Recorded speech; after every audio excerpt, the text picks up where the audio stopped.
concluded Sakura Genesis 2025, and my word, was it a banger of a show? Hello there, this is K-Dog here, and New Japan Pro Wrestling Sakura Genesis 2025 is over, and let's get right into it with the very first match. It's a dark match.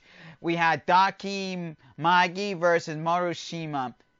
These two are young lions, so I get it. They threw them on the dark match, which I also, before we get into more of this, I love the way that New Japan treats their new talents, their young lions, the ones that train in the New Japan, the Lion Dojo. I love it. So I give respects and tip my hats off to New Japan, and also I very much respect Hiroshi Tanahashi for putting his stamp on some of the young lions out there. But I'm going to give this match a 3-star. It was average. I get it. With time, they will build and grow and know what they need to do and what they should do based on what they want to achieve as their character and their in-ring style within the New Japan promotion.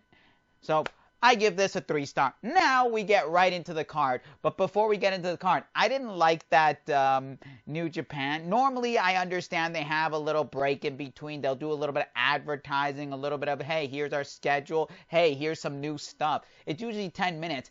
I didn't like it that this time for Sakura Genesis, they did about a 30-minute in between. But luckily, because I'm not in Japan and I'm here in Toronto in Canada, I watched the replay. I would love to watch it live, but I had time zones. Anyway, so because of the replay, I'm able to skip it. And when I was skipping through, I'm like, holy crap, that was 30 minutes. I'm like, imagine somebody watching this live.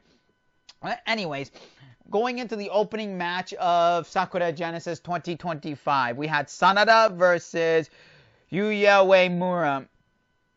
They're still going on with this story with Sanada and Just 4 Guys. I don't mind it. I actually like this story. I hope that this story doesn't end.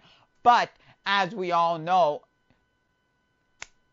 good things must come to an end. And we will learn this later on throughout the event. Throughout the pay-per-view, we will learn what really goes on with Sanada. I'm going to give this match a 3.5 stars. It was better than the opening match. It wasn't like, oh my god, the greatest thing, because I've seen a lot better matches with Sanada and Just 4 Guys. I've seen a lot better matches, but this was not bad. I'm not saying it was bad. I'm saying it was good. It was better than the dark match.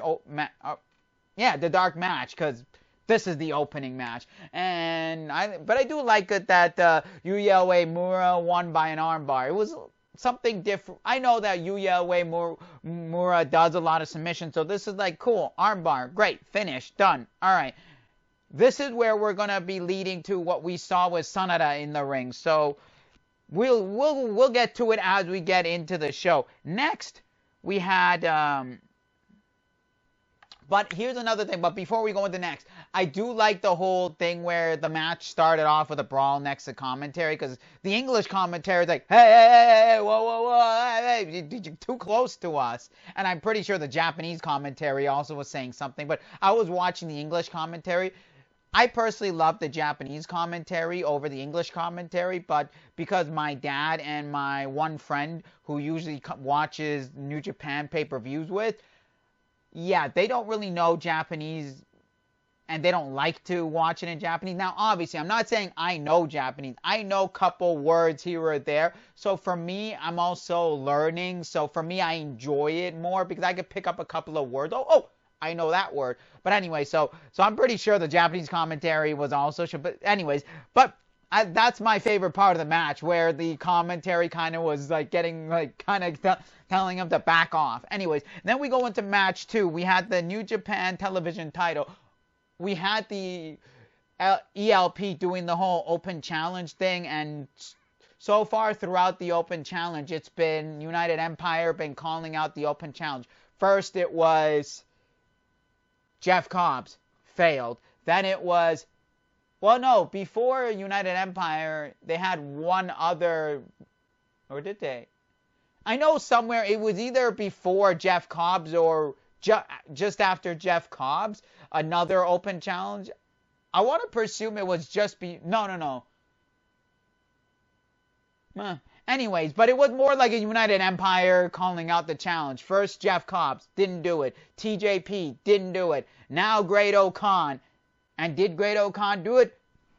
Finally, somebody from United Empire did it. Finally, someone.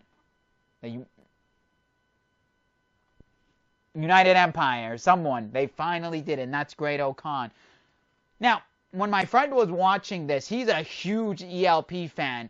El Phantasmo is his favorite wrestler in New Japan. So, for that reason, he was kind of bummed out, but he understood where the story was going, because he even agreed. They can't just keep throwing this open challenge out and United Empire constantly taking this open challenge to nobody winning. Because what's left? Callan Newman, and then you have Francis Akira.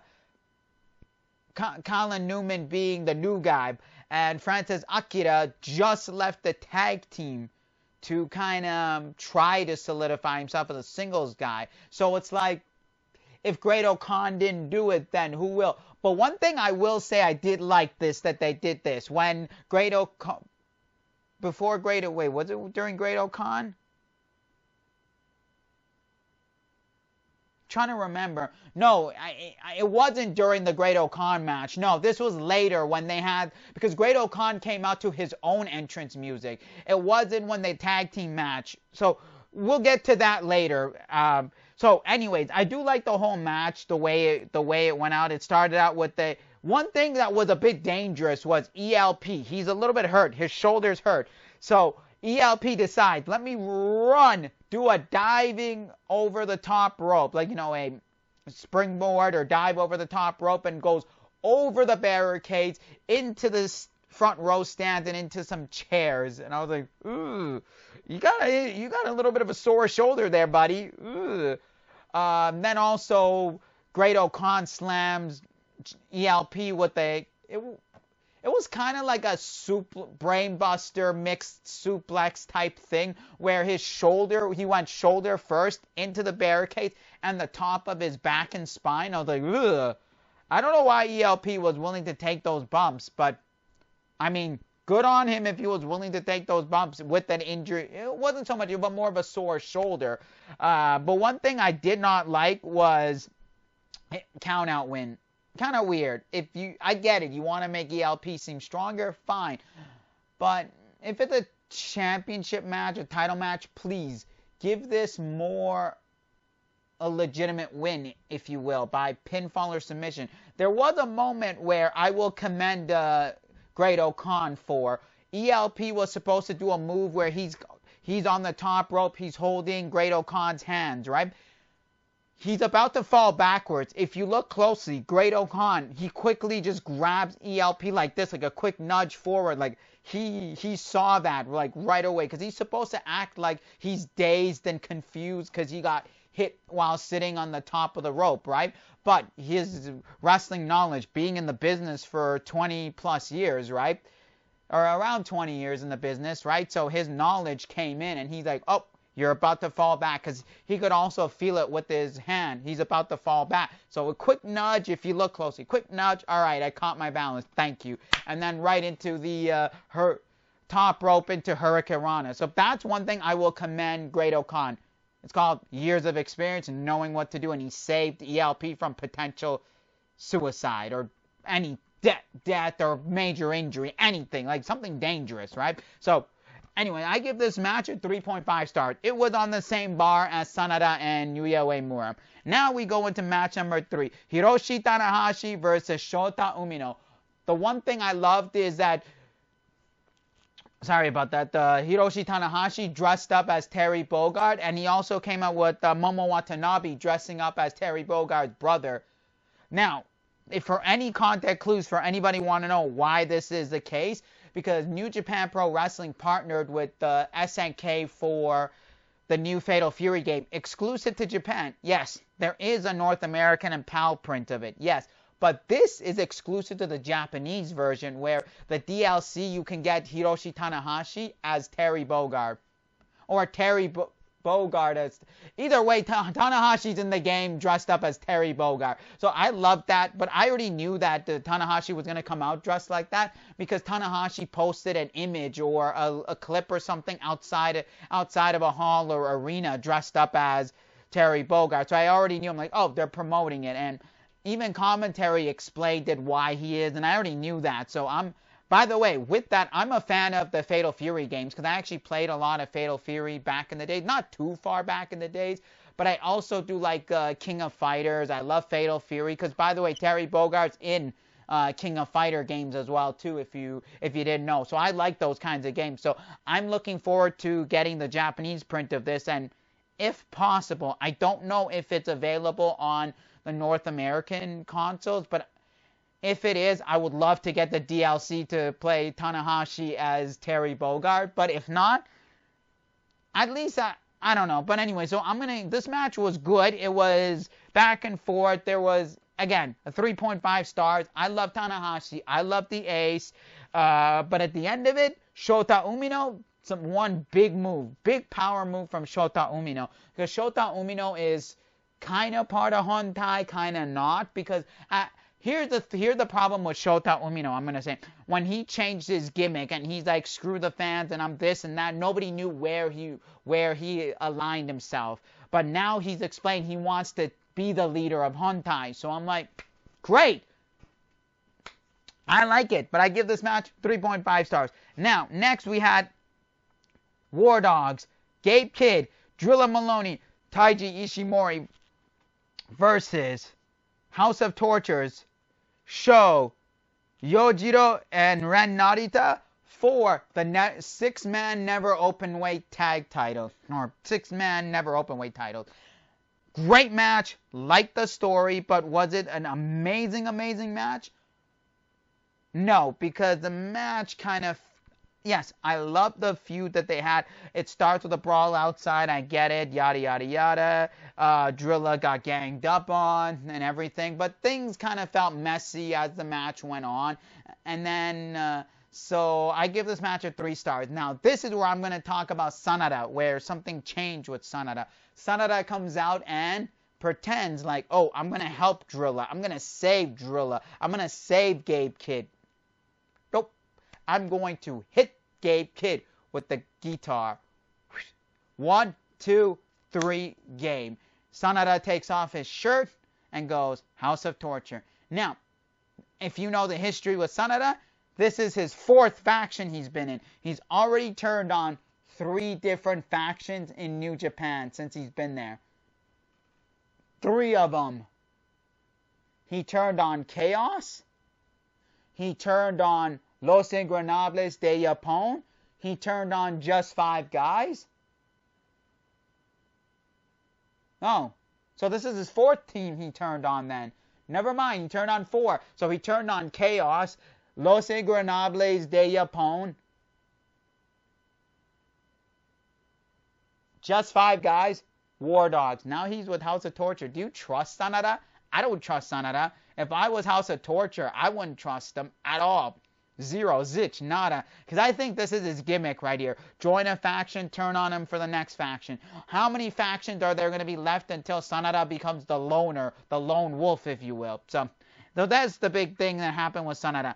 Now, we go into the never open weight title. We have Ryohei Oiwa versus Konosuke Takeshita. 3.75 stars. As I stated, Konosuke Takeshita is a great wrestler, and he's a future Hall of Famer. He's an amazing wrestler. Will be one of the top wrestlers outside of, like, the main WWE, as everyone likes to call it. But he's going to be big. He'll probably even be bigger than some of the names there, And I said it, 3.75 stars. He put on a banger. So did Oiwa. Together, they put on an amazing match. This is the first match I'm giving on Sakura Genesis that is getting more than a 3.25. This is getting a 3.75 match. If you still sleeping on Konosuke Takeshita, I don't know what you doing, boy. I don't know what you doing. You gotta watch Konosuke Takeshita. I will even say this. If I was running a promotion, Konosuke Takeshita would be one of my top dogs in my promotion. I'm being serious. I am. That's how good. Because again, go back. Who put his stamp on the man? Kenny Omega. Who was wrong about him? Not Kenny. Kenny was right about him, and look where he is now. When you got the stamp of approval from this generation's GOAT. Come on.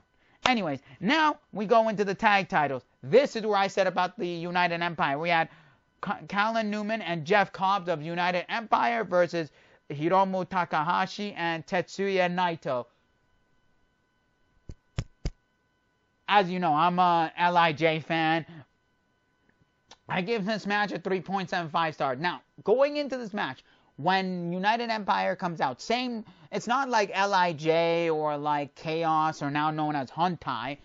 They come out and they do their individual entrances. United Empire has their singles entrance, and then they have their faction or tag entrance, which is the United Empire music. Okay, let me preface this. There's something in the video package that was there. Now get this word. The word since Will Ospreay left. Get the word. Since Will Ospreay left New Japan and went to AEW, the United Empire video package or Titantron video changed. Will Ospreay's name was nowhere to be found. Will Ospreay's face was nowhere to be found. At Sakura Genesis, Will Ospreay's name was the first name to pop up when they showed United Empire logo. They showed Will Ospreay, they showed his face, and they showed him standing proudly, and then they showed TJP, and then they went on. And I'm like, wait a minute, is that foreshadowing that, oh my god, this is foreshadowing that Will Ospreay could possibly be either A, coming back to New Japan, or B, he is back to United Empire again. Because remember, when he left, he never really brought up a lot of things. Yes, with Aussie Open, he kept saying, we were. Not we are, we were. So this was kind of like foreshadowing. I hope that this is true, that Will Ospreay's coming back to New Japan. By the way, Callan Newman and Jeff Cobbs, they are your new IWGP Tag Team Champions. Sad to see LIJ lose it, but this also answers the rumors that everyone had that Jeff Cobbs was leaving to go to WWE. Why would New Japan, why would they give Jeff Cobbs the IWGP Tag titles knowing he's leaving to go to WWE? Because his contract ended right around the New Japan Cup, but he told them, hey, I promised you I was going to do it. I promised Windy City. I promised I'd show up at Sakura Genesis. This shows he signed a deal with New Japan. Also, another thing, when the rumor was going around and Jeff Cobbs did say, yes, I did have a video meeting with Triple H, I'm like, I don't think you're leaving, because no, people don't understand that Jeff Cobbs is a permanent PR holder in Japan. He's held that permanent PR for 5 years. He's not just a working PR. He actually permanently lives in Japan. He owns, get this, he owns a house. He owns his own place in Japan. It's like he could not work in New Japan and just sit at home. And still, he'll be allowed to live in Japan. But after a certain point, if he doesn't work, obviously, they're going to tell him, hey, either retire, work, or get out, right? But he could do, so he's a permanent resident, right? He owns a place. So that's where I was scratching my head. I'm like, I don't think people understand this. And I think that New Japan's also offering him pretty well. And look, they gave him a title. They gave him a push. This is what it is. He's staying with New Japan, and I'm actually happy. And also, Jeff Cobbs has actually talked about how much more happier he is living in Japan. And by the way, the man's American, if anyone wants to know. He was born and raised in Honolulu, Hawaii. Just going to give you a heads up, he's Hawaiian. So, I should tell you, he gave up his American status to be Japanese, to have a Japanese status. So, I should tell you something, how happy he is being there. So I'm actually glad that New Japan capitalized to make sure, because the word was that Triple H offered him a hell of a lot of money and a major spot. And he was kind of considering it. So thank you. By the way, match 3.75 stars. Now we go into the co-main event, the match of the night. Can the main event hold up to this? We will find out. we have the IWGP Global Heavyweight Championship match. We had Evil versus Yota Tsuji, or should I say, when we open up, we see Yota Tsuji, and who comes out? Shota Tsuji. For anyone who doesn't know, Yota Tsuji has a twin brother named Shota, who is a stunt actor and wrestler. Go figure. He twisted and played Evil like this. Evil wants to play games. House of Torture wants to play games. Well, Yota Tsuji can also play games and bring out twin magic. Me and my friends kind of made a joke about that, where it's like, oh, Bella, like the Bellas, twin magic.